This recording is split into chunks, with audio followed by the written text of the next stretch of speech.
So, hello everyone, welcome to the Share Knowledge Education. This is Poonam and we are discussing the Indian polity. So, अभी तक हमने crown rule discuss किया था. Crown rule से पहले company rule we already have discussed. In crown rule we have to discuss the Indian Council Acts of 1861, 1892 and 1909. This we have already done 1861. Today we will cover 1892 act of Indian Council Act of 1892. तो 1861 के act में क्या हुआ था तो थोड़ा सा revise कर लेते हैं. एक तो पहली बात है कि वायसराय ने जो कुछ नॉमिनेशंस किए थे, सर दिनकर राव जो पटियाला के महाराजा थे, बनारस के राजा थे, इनको नॉमिनेट किया था as a non official members in the legislative council, जो सेंट्रल लेजिस्लेटिव काउंसिल थी. दूसरी बात की गई थी इसमें डिसेंट्रलाइजेशन को इनिशिएट किया गया था. पहले काफी सेंट्रलाइजेशन की तरफ ये चीजें जा रही थी, लेकिन अभी जो था वो डिसेंट्रलाइजेशन किया गया. किस तरह से? जैसे मद्रास और बॉम्बे की जो लेजिस्लेटिव पावर्स थी वो रिस्टोर की गई, क्योंकि वो पहले वापस चली गई थी गवर्नर जनरल ऑफ इंडिया के पास, लेकिन अभी वायसराय ने उनको जो है वो डिसेंट्रलाइजेशन की और बढ़ाते हुए legislative powers restored of the Madras and Bombay.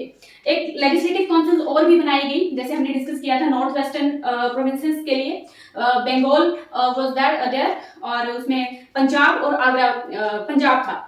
तो ये चीजें हमने डिस्कस की थी. उसके साथ साथ हमने बात की थी पोर्टफोलियो सिस्टम वाज इसमें यूज किया गया था, और इसके साथ साथ वायसराय को कुछ यहाँ पर ऑर्डिनेंसेस बनाने के लिए कुछ पावर्स भी जनरेट की गई थी. तो ये सारी कुछ चीजें थी जो हमने इंडियन काउंसिल एक्ट ऑफ 1861 में किया था. अब हम बात करेंगे 1892 की. तो Indian Council Act of 1892. So first we discuss this, then we will discuss the 1909. सो इंडियन काउंसिल एक्ट ऑफ 1861 में क्या हुआ था? सबसे पहले तो उसी चीजों को आगे क्रम में लेते गए जिस तरह से जो वायसराय नॉमिनेट कर रहे थे. अभी भी वायसराय ने जो थे वो नॉमिनेट किए थे कुछ non official members to the central legislative assembly, और लेकिन जो इसमें ऑफिशियल मेंबर्स थे, ऑफिशियल मेंबर्स की जो काउंट था दैट वाज ऑफिशियल मेंबर्स, उनको मेजॉरिटी में ही रखा गया. ऑफिशियल मेंबर्स ज्यादा थे और जो नॉन ऑफिशियल थे वो कम थे. नॉन ऑफिशियल मेंबर्स वो कम थे, तो ये लेस थे and official members were more. They were kept in majority. दूसरी बात जो की गई वो लेजिस्लेटिव काउंसिल्स तो ऑलरेडी हमारे पास थी यहाँ पर लेजिस्लेटिव काउंसिल्स.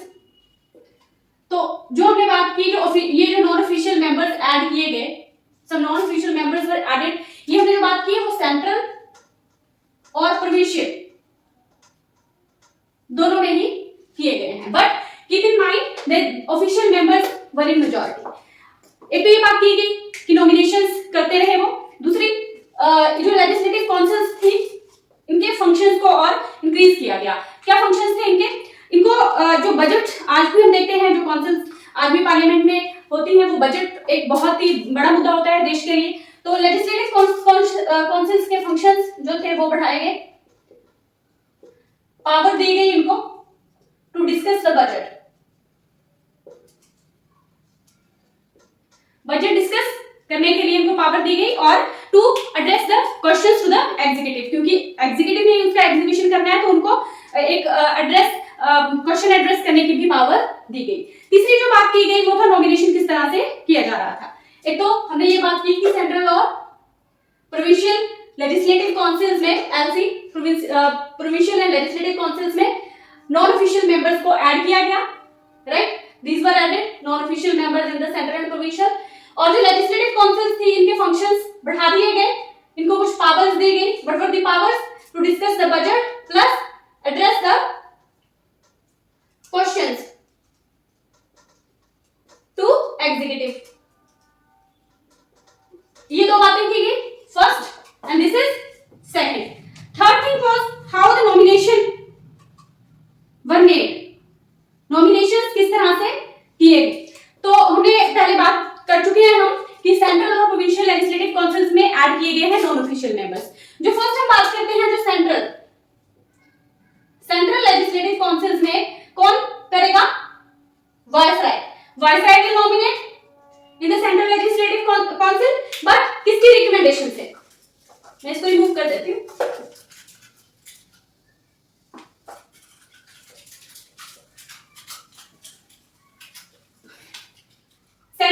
लेजिस्लेटिव काउंसिल में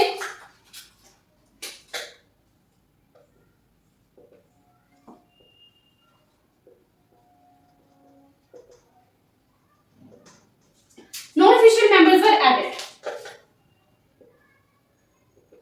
Non-official members were added by the Viceroy on the recommendation of, किसकी recommendation पे?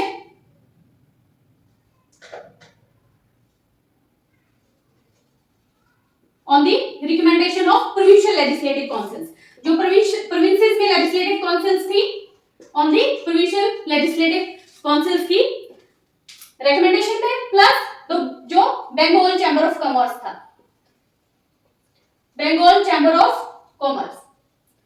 तो ये हम जानेंगे कि जो सेंट्रल लेजिस्लेटिव काउंसिल्स में ऐड किए जा रहे थे non official members, these were nominated by the Viceroy of India on the recommendation of provincial legislative councils and the Bengal Chamber of Commerce. अब बात करते हैं हम provincial legislative councils। इनमें भी ऐड किए गए by the, अब वायसराय भी होगा। प्रोविंसेस को आप बिल्कुल वैसे ही बात करिए जैसे आज की डेट में स्टेट्स हैं, इंडियन स्टेट्स, ठीक है। तो अब पहले सेंटर में बात की, सेंटर में वायसराय किसकी तर्ज पे काम कर रहा है? जो आज प्रेसिडेंट है, राइट। तो अगर सेंटर में प्रेसिडेंट है तो स्टेट्स में कौन होंगे? गवर्नर्स, और उस टाइम भी हम इनको गवर्नर्स ही बोल रहे थे, राइट।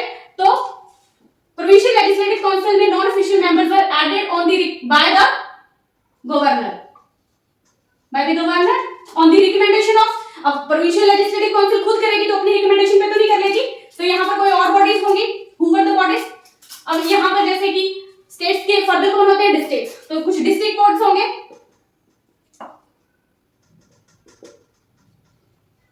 municipalities काम करती हैं, municipalities थी, डिस्ट्रिक्ट बोर्ड, म्युनिसिपैलिटीज, सब यूनिवर्सिटीज में भी वो काम करती हैं, यूनिवर्सिटीज और कुछ चैम्बर्स, राइट। तो इनकी रिकमेंडेशन पे जो है वो गवर्नर ऐड करेंगे, नॉमिनेट करेंगे members in the provincial legislative councils. Nominate, ये नॉमिनेशन की हम बात कर रहे हैं,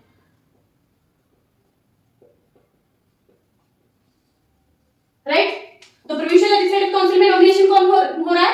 नॉन ऑफिशियल मेंबर्स हो रहे हैं by the governor on the recommendation of district boards, municipalities, universities, chambers, some zamindars, जो जमींदार थे, बाकी trade associations were there, right. On the, तो इनकी जो रिकमेंडेशन से ये चीजें हो रही थी। तो आप ये समझिए, ये रिकमेंड कर रहे थे कुछ मेंबर्स को, तो उनको गवर्नर को अगर सही लग रहा है तो governor is nominating those non official member in the provincial legislative council. यही समझ लीजिए कि जो स्टेट की पार्लियामेंट, स्टेट की लेजिस्लेटिव असेंबली होती है उसमें। तो ये एक तरह से आपको समझ में आ रही होंगी चीजें कि ये सारी चीजें तो वही है जैसे आज की डेट में इलेक्शन का एक प्रारूप होता है। तो ये जो इंडियन काउंसिल एक्ट ऑफ 1892 की हम बात कर रहे हैं, इसमें सम लिमिटेड और इनडायरेक्ट प्रोविजन है फॉर द इलेक्शन। जिस तरह से हमने बात की, सेंट्रल लेजिस्लेटिव जो असेंबली है उसमें प्रेसिडेंट अपॉइंट कर रहे हैं, प्रेसिडेंट नॉमिनेट कर रहे हैं मेंबर्स, नॉन ऑफिशियल मेंबर्स, और लेजिस्लेटिव काउंसिल में, प्रोविंसेस में, प्रोविंशियल लेजिस्लेटिव काउंसिल में जो गवर्नर्स हैं, governor nominating the members on the recommendation of the certain bodies, ठीक है। तो ये सारी चीजें हो रही हैं और फर्दर वो आगे चलकर लेजिस्लेटिव काउंसिल एक तरह से इनहांस हो रही है, चाहे वो नॉन ऑफिशियल मेंबर्स हैं, but still it is expanding. अब कुछ ना कुछ रिप्रेजेंटेशन जा रहा है इंडियंस का भी ऑन द लोकल लेवल। तो ये एक तरह से इलेक्शन का ही एक प्रारूप तैयार हो रहा है। तो हम कह सकते हैं कि Indian Council Act of 1892 have the limited and indirect provision for the election, okay. और जबकि इसमें इलेक्शन वर्ड का यूज नहीं किया गया, no use of the word जो हम बात कर रहे हैं election, but somehow it gave some provisions. तो ये सारी जो चीज है that is about the Indian Council Act of 1892। तो इसके बाद हम डिस्कस करेंगे इंडियन काउंसिल एक्ट ऑफ 1909। तो इसमें सारी जो चीजें हैं ये हमने डिस्कस की। पहले तो एक सिंपल सी दो ही कीवर्ड्स हैं, एक तो नॉमिनेशन और दूसरा जो budgetary provision in the legislative councils. सीधी सी बात है, वाइसराय जो सेंट्रल असेंबली में करेंगे नॉमिनेशन और गवर्नर स्टेट में यानी कि प्रोविंशियल लेजिस्लेटिव काउंसिल में। तो यही कुछ चीजें की गई, बाकी और कुछ खास नहीं किया गया। आप मोटा मोटा इतना याद रखिए, इसकी एक जो थीम है that is towards the election. तो आगे चलकर जो हमारी प्रोविंशियल गवर्नमेंट्स बनाई गई, आगे जिस तरह से कॉन्स्टिट्यूशन असेंबलीज को हम लेके आए, इससे पहले जो एक तरह से किया गया, तो वो सारा यहीं से एक प्रारूप बनके तैयार हो रहा है। तो स्टार्टिंग वाज दिस। सो अभी के लिए इतना ही। तो नेक्स्ट जो हमारा एक्ट है Indian Council Act of 1909, we will meet soon. Thank you.